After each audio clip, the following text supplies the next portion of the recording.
এই গ্রামের আইলঠেলা জালালউদ্দিন আজকে রোজ শনিবার সকাল 11টায় ইন্তেকাল করিয়াছেন। এই গ্রামের আইলঠেলা জালালউদ্দিন রোজ শনিবার সকাল 11টায় ইন্তেকাল করিয়াছেন।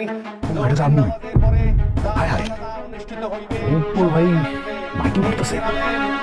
আরে হ, সত্যি তো আমার নামই তো কইতেছে। কি কইতেছে না? একটি সুখ সংবাদ, এই গ্রামের আইলঠেলা মাইকিং আমি বন্ধ করে বলবো। এই মাইক ভাড়া করছি আমি, টাকা দিছি আমি, মাইকিং করতেছি আমি, কষ্ট করতে আছি। তোমার জামাই লাগে, তোমার সমস্যা কি? সমস্যা কি মানে? এই বুড়ি আমার সমাধান করো না।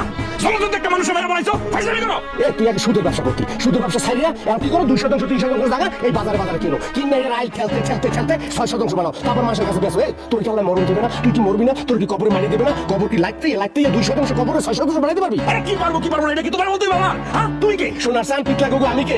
একটু পরে টাক বাবা, এই যে মাইকিং করতেছ না, পুরো গ্রামটাই মানুষকে জানাইছি, তোমার বাড়ি ঘরের মানুষ জানবো, তারপরে এই মাইকিং এর কথা হই না, যত তোমার নামটা শুনে দেবো, তারপর কেউ তোমার সামনে ভয় আইবো না। মনে করো বিভূত আর ভূত দেখে কেউ আইবো না, তুমি একলা হয়ে যাবা। আর একলা হলে কি করবা? একলা গাছের তলায় বইয়া তবজি গন্ত হইবে, জীবিত থেকে লাভ কি, মরাই তো ভালো। একটি সংবাদ, এই মাইকিং বন্ধ কর, না হলে তোর কিন্তু ভালো বলবো আমি একদম। আমি বাইরে ফেলাম। একটি সুখ সংবাদ, এই গ্রামের জালালউদ্দিন আইলঠেলা জালালউদ্দিন আজকে সকাল 11টায় মারা গেছে।